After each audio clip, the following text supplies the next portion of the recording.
सर्व पत्रकार बंधू आणि भगिनींना की आमच्या विनंतीला मान देऊन एक पत्रकार परिषदेच्या निमित्तानं आपण सगळेजण या ठिकाणी आलात, म्हणून मी व्यक्तिशः आणि आमच्या सरपंच परिषदेच्या वतीनं तुमचं आभार मानतो। सगळ्यात महत्त्वाचा विषय म्हणजे की आजची ही जी पत्रकार परिषद आहे ही कुणाच्या समर्थनार्थ नाही आहे किंवा कुणाच्या विरोधात आहे अशातलाही भाग नाही आहे।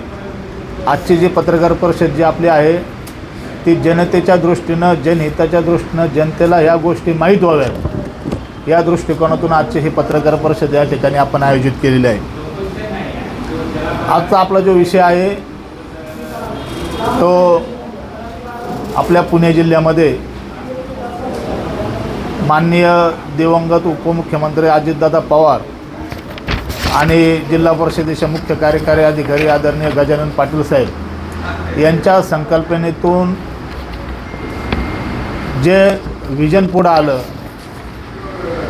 त्या विजनवरती, त्या शैक्षणिक धोरणावरती आणि त्यांच्यातनं निर्माण झालेलं मॉडेल स्कूल ही नाविन्यपूर्ण संकल्पना, त्या मॉडेल स्कूलच्या बाबतीमध्ये आपली ही आजची पत्रकार परिषद या ठिकाणी आयोजित केली आहे। सर्वप्रथम मी माझी स्वतःची ओळख करून देतो। मी कुंडलिक कोहिनकर गेले अनेक वर्ष सामाजिक क्षेत्रामध्ये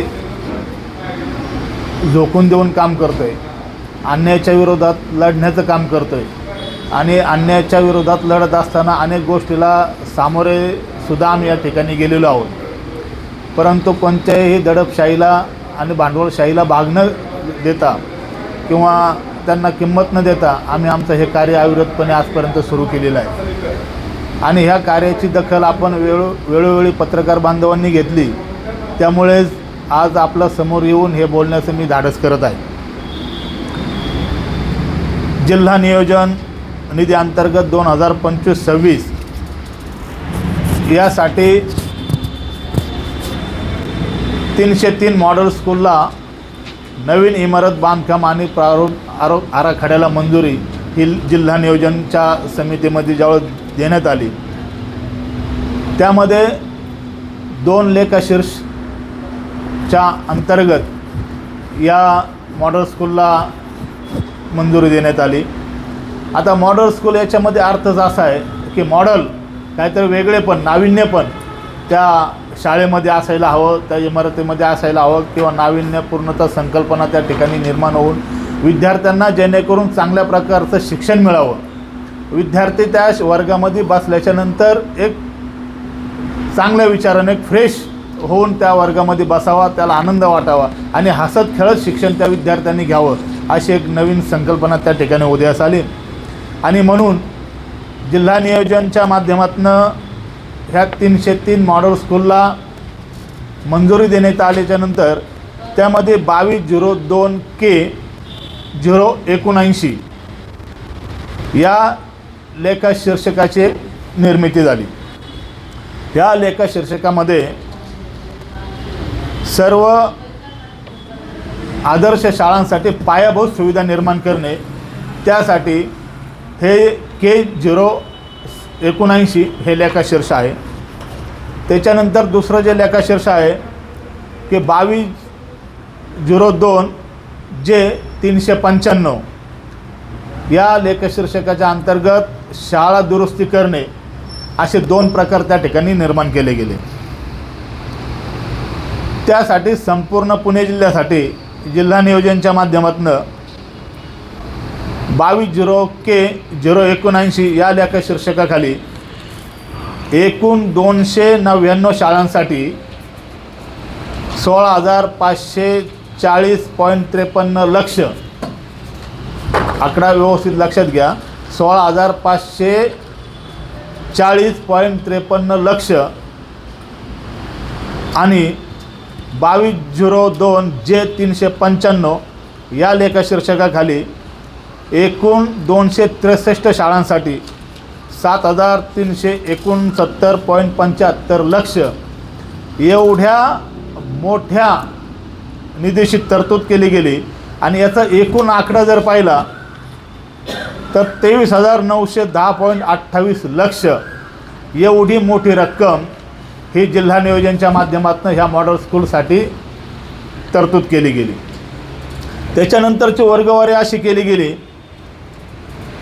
की K079 या लेखा शीर्षकाखाली बांधकाम विभाग उत्तर यांच्याकडे 147 शाळा, बांधकाम विभाग दक्षिण यांच्याकडं 106 शाळा, समग्र शिक्षण अभियान यांच्याकडं 46 शाळा आणि लेखाशीर्ष J395 या लेखाशीर्षकाखाली बांधकाम विभाग उत्तर 127 शाळा, बांधकाम विभाग दक्षिण 91 शाळा आणि समग्र शिक्षा अभियान 45 शाळा अशा या वर्गवारी केल्याच्यानंतर या संपूर्ण याला जी प्रशासकीय मान्यता दिली गेली ती 28/5/2026च्या जिल्हा परिषदेच्या माध्यमातून या सगळ्या कामांना प्रशासकीय मान्यता त्या ठिकाणी दिली गेली. आता प्रशासकीय मान्यता दिल्याच्यानंतर इतक्या मोठ्या प्रमाणामध्ये वरिष्ठांनी घाई केली गेली आणि त्या घाईचा सगळा परिणाम आज संपूर्ण पुणे जिल्हा त्या ठिकाणी भोगतोय की प्रशासकीय मान्यता दिल्याच्यानंतर लगेच त्यांनी तातडीनं संबंधित विभागांना आदेश दिले आणि तात्काळ अंदाजपत्रक बनवण्याच्या सूचना त्या ठिकाणी दिल्या.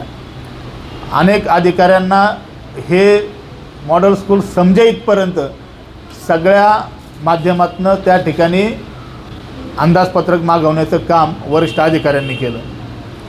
या वरिष्ठ अधिकाऱ्यांच्या मनमानीपणामुळे आणि ह्या अधिकाऱ्यांच्या केवळ आर्थिक लाभापोटी ज्या पद्धतीनं मॉडेल स्कूलची संकल्पना राबवायला पाहिजे होती, आदरणीय अजितदादा पवार आणि गजानन पाटील साहेब यांच्या संकल्पनेतनं जी मॉडेल स्कूलची संकल्पना समोर यायला पाहिजे होती, परंतु जिल्हा परिषदेच्या 2 वरिष्ठ अधिकाऱ्यांनी हे पूर्णपणे मातीमोल केलेलं या ठिकाणी दिसतंय. त्याचं कारण असं आहे की हे सगळं होत असताना याची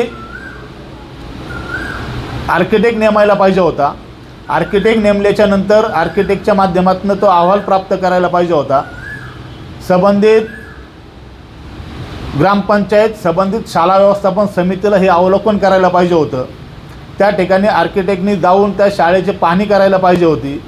त्याच्यानंतर आवश्यकतेनुसार या शाळांना किंवा याला मंजुरी देणं गरजेचं होतं, त्याचंच अंदाजपत्रक बनवणं गरजेचं होतं. परंतु ह्या काही अधिकाऱ्यांच्या हट्टापायी ज्या ठिकाणी आवश्यकता आहे त्या ठिकाणी मॉडेल स्कूलला मंजुरी न देता यांच्या हट्टापायी केवळ केंद्रप्रमुखांनी यादी केली आणि केंद्रप्रमुखांनी यादी केल्याच्यानंतर काही ठराविक तालुका स्तरावरच्या लोकांना ती यादी दाखवली गेली आणि त्या यादीनुसार याला प्रशासकीय मान्यता दिली गेली. महत्त्वाचा विषय असा आहे याच्यामध्ये, जर तो विषय आमच्या शालेय व्यवस्थापन समितीला कळाला नाही, जर तो विषय आमच्या ग्रामपंचायतीला कळाला नाही आणि डायरेक्ट गावामध्ये येऊन शाळेचं बांधकाम तुमच्या शाळेला एवढी रक्कम मंजूर झालेली आहे असं सांगण्यात आलं आणि काम तातडीनं चालू करा अशा सूचना त्या ठिकाणी देण्यात आल्या. त्यानंतर आम्ही या सगळ्या प्रकारामध्ये खोलवर जाण्याचा प्रयत्न केला आणि खोलवर गेल्याच्यानंतर ही संपूर्ण माहिती आम्हाला त्या ठिकाणी प्राप्त झाली. माहिती अधिकारामध्ये सुद्धा आम्ही याच्यातली काही माहिती घेतलेली आहे. हे सगळं काम करत असताना 303 मॉडेल स्कूल नावाचा ग्रुप अधिकारी आणि मुख्याध्यापक यांनी तयार केला आणि त्या ग्रुपच्या माध्यमातून प्रत्येक शाळा ही कशा प्रकारे कोणत्या टप्प्यावरती त्याचं बांधकाम आलं आहे, कोणत्या टप्प्यावरती त्याचं काम आलेलं आहे, या सगळ्या गोष्टी पाहण्याचं काम त्या ग्रुपच्या माध्यमातून हे केलं गेलं. त्याच्यामध्ये विशेषतः जिल्हा परिषदेचे प्रमुख अधिकारी, मुख्याध्यापक, संबंधित तालुक्याचे बांधकाम विभागाचे शाखा अभियंता हे सगळे त्या ग्रुपला ॲड होते. परंतु अनेक तक्रारी त्या ग्रुपवरती करूनसुद्धा त्या ग्रुपवरती काही शिक्षक असतील, काही अधिकारी असतील, स्पष्टपणे बोलले असतानासुद्धा वरिष्ठांनी केवळ या ग्रुपकडे दुर्लक्ष केलं आणि त्याच्यावर कोणत्याही प्रकारचं उत्तर त्यांनी वरिष्ठांनी दिलं गेलं नाही. उलट त्या ग्रुपमध्ये तो ठेकेदार कशा प्रकारे आरेरावी संबंधित शिक्षकांना आणि त्या संबंधित अधिकाऱ्यांना करतो याचा स्पष्टपणे उल्लेख त्या ग्रुपमध्ये आलेला आहे. तरीसुद्धा वरिष्ठ अधिकाऱ्यांनी याची दखल घेतली गेली नाही. याची दखल न घेण्याचं कारण एकच आहे की एवढ्या मोठ्या प्रमाणामध्ये निधी प्राप्त झाल्याच्यानंतर जास्तीत जास्त लवकर हे काम उरकायचं आणि याची प्रसिद्धी मिळवायची. आम्ही एवढं काम मॉडेल स्कूल केलं, आम्ही अमुक केलं, आम्ही तमुक केलं, या आविर्भावामध्ये मिरवायचं आणि ह्या सगळ्या कामांचा लोकहिताच्या दृष्टीने जे महत्त्वाची ठरणारी कामं होती या सगळ्या कामांवरती पाणी फिरवायचं आणि आर्थिक लाभ मिळवायचा, हाच उद्देश त्याच्यामध्ये आम्हाला त्या ठिकाणी दिसतो. विशेष असा आहे की या ग्रुपमध्ये ज्यावेळेस आम्ही ते व्हॉट्सअप चॅट आम्हाला मिळालं, मी त्या अधिकाऱ्यांचं नाव या ठिकाणी सांगू इच्छित नाही किंवा घेऊ इच्छित नाही. त्याचं कारण असं आहे की त्यांच्यावरती सुद्धा खूप मोठ्या प्रमाणावरती दबाव आलेला आहे. त्या अधिकाऱ्यांना जर विचारलं आपण तर अधिकारी म्हणतात आम्ही या विषयावर काहीच बोलू शकत नाही, आम्ही दबावात आहे, परंतु हे कुणीतरी बोललं पाहिजे या उद्देशानं आज या ठिकाणी आम्ही एक धाडस करून या ठिकाणी पत्रकार परिषदेमध्ये हे सगळे मुद्दे उपस्थित करतो. ज्यावेळेस हे दोन अधिकारी जे आहेत की बांधकाम विभागाचे एक्झिक्युटिव्ह इंजिनियर आणि जिल्हा परिषदेचे शिक्षण विभागाचे प्रमुख जिल्हा शिक्षणाधिकारी, ह्या दोन लोकांच्या केवळ मनमानीपणामुळे ह्या मॉडेल स्कूलची वाट लागलेली आहे. कारण ह्या दोन लोकांमध्येच आत्ताही आम्हाला एक 8 दिवसापूर्वी कळालं की या दोन लोकांमध्ये सुद्धा वाद झाले आणि मी सांगितलेल्या शाळेंचं बिल नाही काढलं तर तुझ्याकडे बघतोच, अशा प्रकारची सुद्धा वक्तव्य त्या ठिकाणी काही ह्या अधिकाऱ्यांनी केली गेली. ते सुद्धा आम्ही व्हिडिओ शूटिंगसह दाखवणार आहे, पण योग्य वेळ आल्यावर दाखवणार आहे. कारण जोपर्यंत हे अशा स्वरूपाचे अधिकारी त्या ठिकाणी कार्यरत आहेत त्यांचा हेतू एकमेव आहे की फक्त आणि फक्त पैसे लुबाडणे. हे एवढ्या मोठ्या प्रमाणामध्ये आलेला निधी हा फक्त खिशात घालणे. त्या शाळेचं किती वाटोळं झालं किंवा त्या मॉडेल स्कूलचं किती वाटोळं झालं तर हे अधिकाऱ्यांना कोणत्याही प्रकारचं देणं घेणं नाही. याचे उत्तम उदाहरणं आपण अनेक शाळा पाहिलेले आहे की जळुक्याची शाळा पाहिली, तिनेवाडीसारख्या गावाची शाळा तर असे की स्ट्रक्चर ऑडिट रिपोर्ट आले, स्ट्रक्चर ऑडिटमध्ये ती शाळा 100 वर्ष जुनी आहे असं स्पष्ट म्हणलं गेलं आणि जुनी शाळा असतानासुद्धा ती शाळा का करत नाही तुम्ही, ती शाळेवरती ते निधी का खर्च करू देत नाही असं जाब त्या कॉन्ट्रॅक्टरने आणि काही अधिकाऱ्यांनी त्या संबंधित गावच्या मुख्याध्यापकांना आणि त्या शालेय शिक्षण विभागाच्या सदस्यांना विचारला गेला. ज्यावेळेस ह्या लोकांनी आम्हाला या सगळ्या गोष्टी सांगितल्या त्यावेळेस मी संपूर्ण स्ट्रक्चर ऑडिटचं पत्र घेऊन ज्यावेळेस शिवसाहेबांची चर्चा केली आणि शिवसाहेबांना हे पत्र दाखवलं, त्याच्यानंतर त्यांच्या लक्षात आलं की हे चुकीच्या पद्धतीनं होते, म्हणून त्या शाळेचं बांधकाम पूर्णपणे तात्काळ लगेच थांबवण्यात आलं.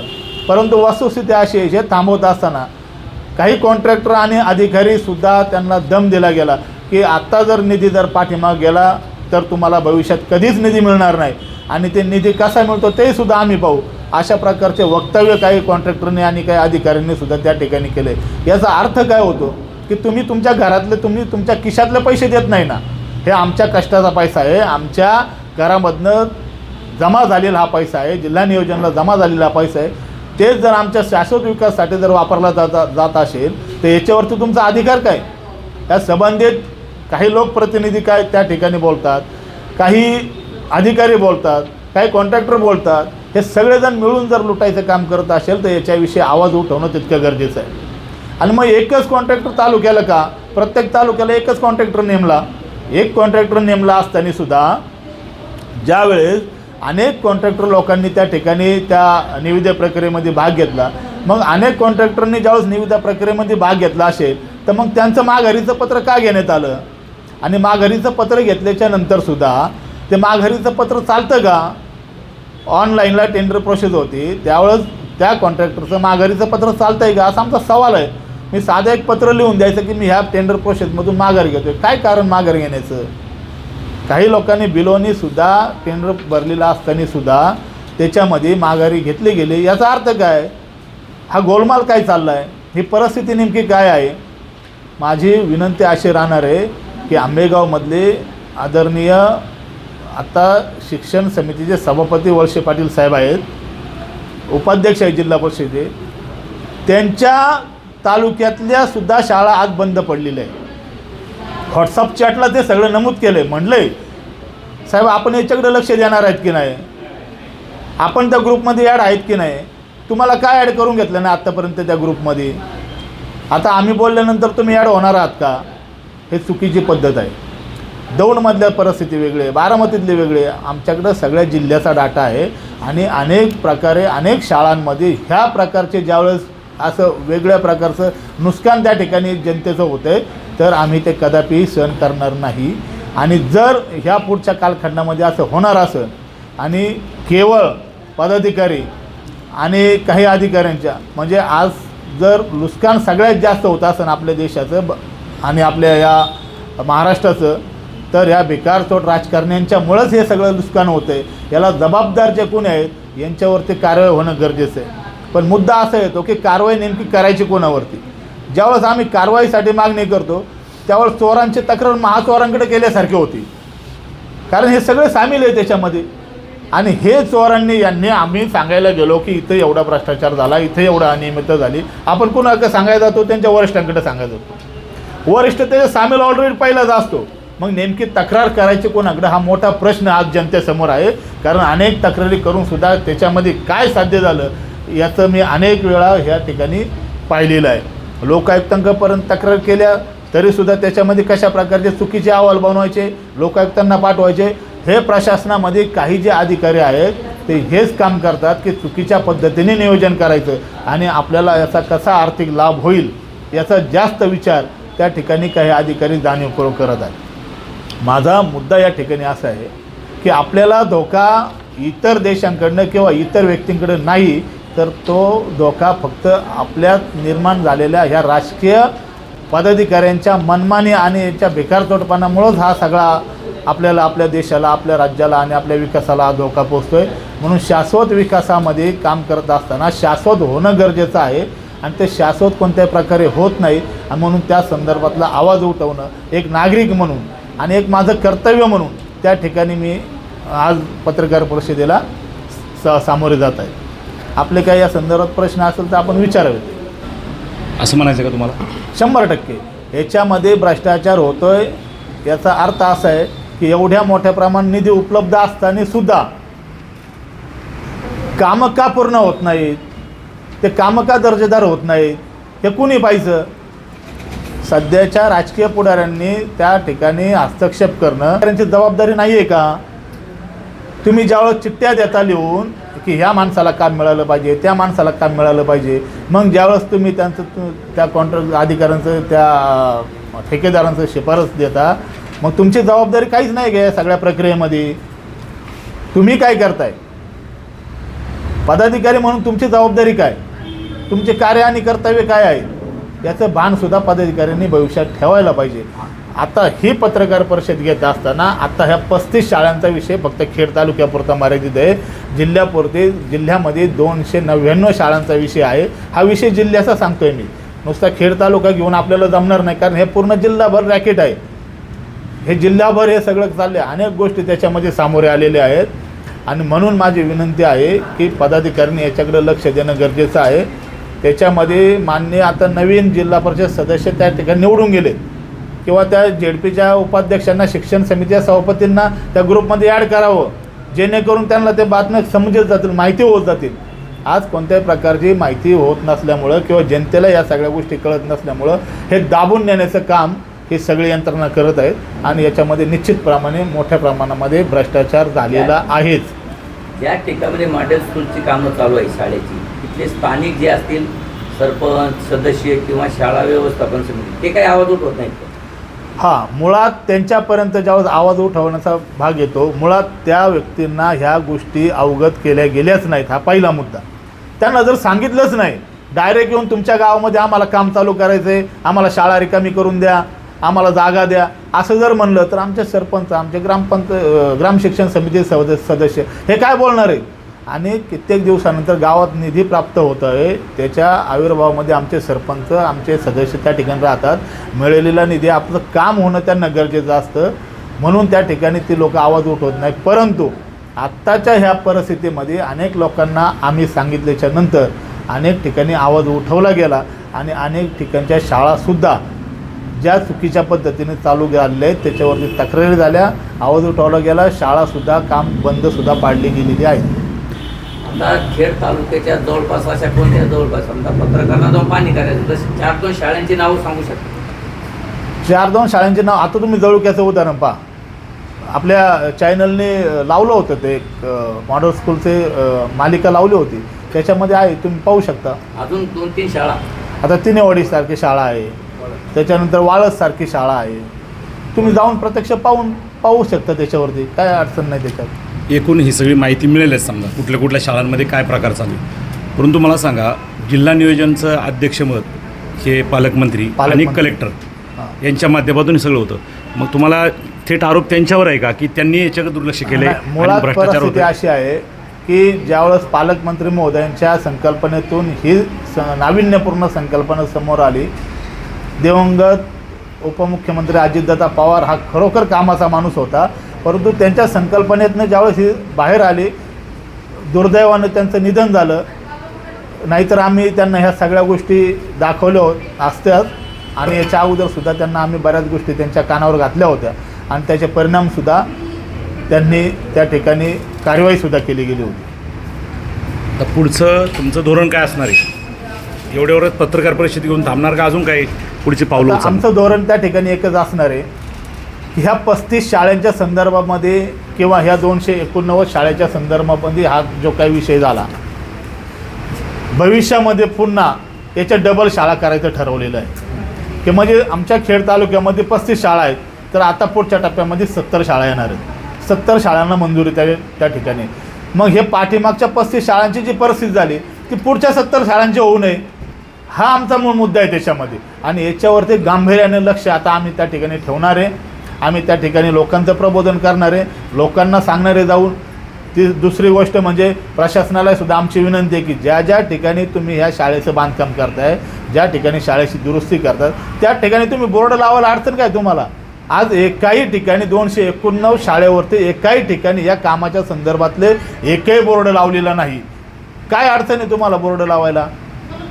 तुम्ही जसे पदाधिकारी स्वतःचाच पेंटर घेता, स्वतःचाच निधीतून काही गोष्टी प्राप्त झाल्या म्हणता, मग तुम्ही हा आग्रह का धरत नाही प्रशासनाच्या बाबतीमध्ये की तुम्ही ह्या सगळ्या टेंडर प्रोसेसची बाबतीमध्ये तिथं बोर्ड लावा, लोकांना कळू द्या, लोकांना माहिती होऊ द्या? हा आग्रह का तुम्ही धरत नाही? हा पदाधिकाऱ्यांना सुद्धा माझा सवाल आहे. आता तुम्ही जे प्रशासकीय अधिकारी याच्यामध्ये भ्रष्टाचार सांगितले, तर त्याच्यावर तुम्ही काही कारवाईची मागणी करणार आहे का शासन दरबारी? एक गोष्ट अशी आहे की माझा अनुभव म्हणून तुम्हाला सांगतो की मी याच्या आधी तुम्हाला सांगितलं होतं की आपण ज्यावेळेस तक्रार करायला जातो, तक्रार करायला गेल्याच्या नंतर म्हणजे चोरांची तक्रार कोणाकडे करतो? महाचोरांकडे करतो. तक्रारीत काय तथ्य होणार आहे का? तर अजिबात नाही तथ्य होणार. म्हणून या ठिकाणी लोकजागृती करणं, लोकांच्या समोर आणणं आणि लोकांनी याच्यावरती स्वतःच्या गावामध्ये चालू असणारी विकास कामं, स्वतःच्या गावामध्ये चालू असणाऱ्या वेगवेगळ्या योजना याच्यावरती जाणीवपूर्वक गांभीर्याने लक्ष देऊन स्वतःच्या गावातले कामं कशी शाश्वत पद्धतीनं होतील याची जबाबदारी आता लोकांनी घेतली पाहिजे. आणि आपला राज्य, आपला देश, आपला जिल्हा वाचवण्याची जबाबदारी लोकांनी घेतली पाहिजे. पदाधिकारी आणि प्रशासनाकडून ही आता अपेक्षा लोकांनी ठेवू नये. कारण त्याचं असं आहे की ज्या वेळेस कोट्यवधी रुपयाचा कर हा आपल्या खिशातनं जमा होतो आणि तो आपल्या शाश्वत विकास कामांसाठी वापरला जातो, तर ती जबाबदारी आता लोकांचीच आहे आणि लोकांनीच याच्यावरती लक्ष ठेवलं पाहिजे. समोर तर माझ्या शाळेला तुम्ही मंजुरी द्या, माझ्या शाळेचं अंदाजपत्रक बनवा. आणि माझ्या शाळेचं अंदाजपत्रक जर नाही बनवलं, आता त्या एका अधिकाऱ्याला आमचा वाद झाल्यामुळे त्यांनी ते नाकारलं आहे की मी अंदाजपत्रक बनवणार नाही, मी त्याला मंजुरी देणार नाही, असा त्यांचा खाजगीत विषय झाला. त्यांच्यात थोडेसे वाद झाले, त्याचं सुद्धा आमच्याकडे माहिती आहे, पण ती योग्य वेळी दिली जाईल. आता आहे ना की ह्या पत्रकार परिषदेच्या माध्यमातून ज्या वेळेस पब्लिकमध्ये हा सगळा विषय जाईल, पत्रकार म्हणजे जो ना करे सरकार वो करे पत्रकार, आणि पत्रकार हा लोकशाहीचा चौथा स्तंभ आहे. म्हणून आम्हाला न्याय मागायचा असेल तर आता मीडियामध्ये गेलं पाहिजे, मीडियामध्ये बोललं पाहिजे, मीडियामध्ये बोंबललं पाहिजे.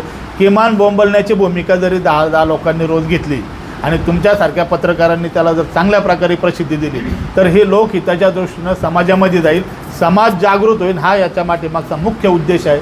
आणि ज्या दिवशी समाज जागृत होईल त्या दिवशी या सगळ्या अधिकाऱ्यांना आणि पदाधिकाऱ्यांना लोक घरात घुसून ठोकून मारतील याची खात्री आम्हाला आहे. आता नमस्कार, मी मनोहर बबन पोकरकर, सरपंच परिषदेचा अध्यक्ष आणि वाळदगावचा लोकनियुक्त सरपंच आहे. आमच्या गावात मॉडर्न स्कूलची जी काम चालू आहे त्यात एवढा निकृष्ट दर्जाचं काम आहे का आम्ही कॉन्ट्रॅक्टरला 10 वेळा सांगितलं, पण कॉन्ट्रॅक्टर त्याच्याकडे बिलकुल काही लक्ष देत नाही. भरपूर वेळा सांगितलं. आमचे सभापती आहेत गावचे, त्यांनी पण त्यांना फोन करून सांगितलं. आम्ही त्यांना साधा एक पाथवे काढायला सांगितला होता. त्यांनी पाथवे केला होता म्हणजे शाळेमध्ये तो काढायला सांगितला होता, तो सुद्धा अजून काढला नाही. आणि काय काम करतात ते त्यांनाच माहिती. फक्त गावातल्या एकाही माणसाला कुणालाही माहिती करत नाहीत का हे काम आम्हाला सांगितलेलं आहे आणि हे काम आम्ही करतो आहे. 15 दिवस झालं 3 महिने झालं काम चालू आहे. 3 महिन्यात मुलांचंही नुकसान झालं. शाळेतल्या पोरांना शिक्षणासाठी जागा नव्हती. गुरुजींना वर्ग घेण्यासाठी जागा नसल्यामुळे सगळं काम चालू होतं. त्यांनी सगळं खोदून ठेवलं होतं. ते मुलं आमची एका वर्गात बसून शाळेच्या मुलांचंही नुकसान झालं आणि शाळेचं काम जे चालू आहे ते पूर्ण निकृष्ट दर्जाचं चालू आहे. तर एकूणच खेड तालुक्यामध्ये अशी प्रत्येक गावामध्ये परिस्थिती असं तुम्हाला वाटते का? हो, परिस्थिती तशीच असणार आहे कंप्लीट. तुम्ही त्यावर आता सरपंच नात्यानं, अध्यक्ष नात्यानं जागृती म्हणून उद्या कशा पद्धतीनं ते सगळ्या गावांना एकत्र करून त्यांना आम्ही प्रत्येक गावात जिथं जिथं मॉडर्न स्कूलचं काम चालू आहे त्या प्रत्येक गावाला जाऊन व्हिजिट करणार आहे आणि तिथले पदाधिकारी किंवा शिक्षक किंवा शालेय समितीच्या अध्यक्षांना सगळ्यांना भेटून तिथली काय परिस्थिती त्याची हे करून माहिती घेऊन आम्ही पुढचा निर्णय घेणार आहे. मी सीताराम आनंद गुजर, सरपंच परिषदेचा उपाध्यक्ष खेड तालुका आणि लोकनियुक्त सरपंच दोन करवाई.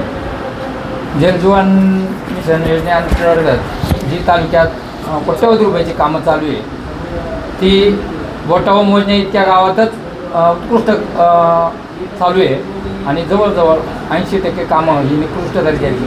आणि त्यामध्ये त्या गावात कामं चालू आहे त्या गावात प्रशासन, ग्रामपंचायती आणि सरपंचाची किंवा ग्रामपंचायतीची सुद्धा जबाबदारी आहे.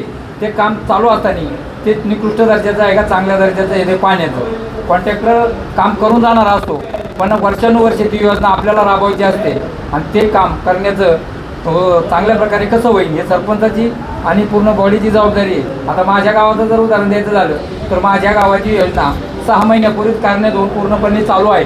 मी जातीने लक्ष टाकलं. मग पाण्याच्या 2 टाक्या आहे, पाईपलाईन आहे, कोंडवळी आहे, पंप हाऊस आहे, पंप आहे, हे सर्व जातीने लक्ष घालून मी स्वतः उभं राहून त्या कॉन्ट्रॅक्टरकडून काम करून घेतलं. त्यामुळं माझ्या गावातील नळ योजना ही 6 महिन्यापूर्वीच चालू आहे आणि चांगल्या उत्तम प्रकारे चालू आहे. आणि मॉडेल स्कूलच्या बाबतीत जर सांगायचं झालं तर माझ्या गावात मॉडेल स्कूल चालू आहे. 47 लाख रुपये पहिल्या टप्प्यात आलेले.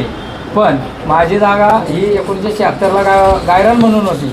त्यावेळेस 1943ला शाळा ओपनिंग झाली जिल्हा परिषदेची. पण आज तागायत ती गावठण म्हणून होती आणि 1976ला वन विभागाकडे ती जागा वर्ग झाली. आणि आतापर्यंत माझ्याकडे 5वीचा वर्ग आहे, अंगणवाडी आहे त्या शाळेत, धार्मिक स्थळं आहे, गावचं मोठं कार्यालय आहे 6 एकरमध्ये. हे पूर्ण फॉरेस्ट विभागात आलं गेलं. आणि आत्ता ते शासकीय जरी शाळा असली तरी वन विभागाने माझं काम आता 2 महिने झाले टप्प केलं आहे. मग आमदार साहेबांच्या माध्यमातून असेल, शिवसाहेबांच्या माध्यमातून असून आणि गट शिक्षणाचा अधिकारी असेल, BDO साहेब असेल यांच्याकडे आम्ही पत्रव्यवहार केला पण वन विभागाने काही काम चालू करून दिलं नाही. आम्ही सांगतो की शाळा ही शासकीय आहे आणि वन विभाग शासकीय आहे. पण त्या शासकीय विभागापुरतं तरी त्यांनी एक सवलत दिली पाहिजे कामासाठी. पण त्यांनी काम चालू करून दिले नाही. आजही काम बंद आहे. शाळा जवळजवळ 2 महिने ही बाहेर ओलांड्यात आणि सांस्कृतिक भवनामध्ये बसवली. आता दुरुस्ती होऊन मुलं सुट्टी लागलेली आहे. मग आता पुढील काम चालू करण्यासाठी प्रशासनाने सुद्धा त्या विभागाकडं लक्ष देऊन ते काम चालू करावं. कॉन्ट्रॅक्टर रोज येतो की काम चालू झालं पाहिजे पण आता 2 महिने काम बंद आहे. वेळोवेळी मागणी करून सुद्धा काम पूर्ण होत नाही. मग वन विभागाने सुद्धा त्या एक शासकीय काम आहे, शासकीय शाळा आहे, ती कोणत्या वैयक्तिक मालकीची शाळा नाही आहे, त्या दृष्टीने पाहून ते काम चालू करावं. आणि गावातील तालुक्यातील जे मॉडेल स्कूल आहे त्याच्याकडं सुद्धा स्वतः कॉन्ट्रॅक्टरनी चांगल्या पद्धतीने काम करण्याची एक प्रत्येक ग्रामस्थाची किंवा ग्रामपंचायतीची अपेक्षा असते. पण त्या पद्धतीचे काम कॉन्ट्रॅक्टर पण होत नाही. ते सुद्धा कॉन्ट्रॅक्टरनी कोणत्याही गावातील कॉन्ट्रॅक्ट असेल तर ते आपल्याच गावातील काम असेल या पद्धतीने ते काम केलं पाहिजे. याबद्दल आमच्या सरपंच संघटनेच्या वतीनं पाणीपुरवठ्याच्या बाबतीत अनेक वेळा इथं तालुका पातळीवर मिटिंगा झाल्या. कोणत्याही सरपंचाला त्या मिटिंगाला पाणीपुरवठा जलजीवनच्या बोलवलं गेलं नाही. तर प्रशासनाने सुद्धा ज्यावेळी जलजीवनची पाणीपुरवठ्याची मिटिंग असेल त्या गावातील सरपंच असेल, संघटना असेल त्यांना त्या मिटिंगला बोलवलं पाहिजे. म्हणजे सरपंचांना माहीत असतं की काम कोणत्या प्रकारे झालेलं असतं. अधिकारी वर्ग येतो आणि कॉन्ट्रॅक्टर येतो ते त्यांच्यातच ते कामाचं कसं झालं ते त्यांना काही समजत नाही, पण त्याच्यातली जी त्रुटी सांगणारा असणार हे सरपंच सांगत असतो. तर प्रत्येक इथून पुढं जेव्हा पाणी पुरवठ्याच्या कोणत्याही मिटिंगा जरी झाल्या, तालुक्यातील सरपंच असेल किंवा सरपंच संघटना असेल यांना निमंत्रित करून त्या सभेमध्ये सहभागी करून घ्यावं असे सरपंच संघटनेची एक इच्छा आहे. की आता मला व्हॉट्सअपला काही माहिती आली की 10 मिनिटापूर्वी असं सांगितलं गेलं की 89च्या कामाच्या निविदा पूर्णपणे थांबवल्या गेलेल्या आहे. याचं कारण काय, थांबवण्याचं कारण काय? जिल्हा परिषदेचा जो बांधकाम विभाग आहे त्या अधिकाऱ्यांनी हे का थांबवलं, तर त्याच्यामध्ये नेमकं यांचा हेतू काय आहे हे सुद्धा स्पष्ट होणं गरजेचं आहे. आपण तो अवस्था केली.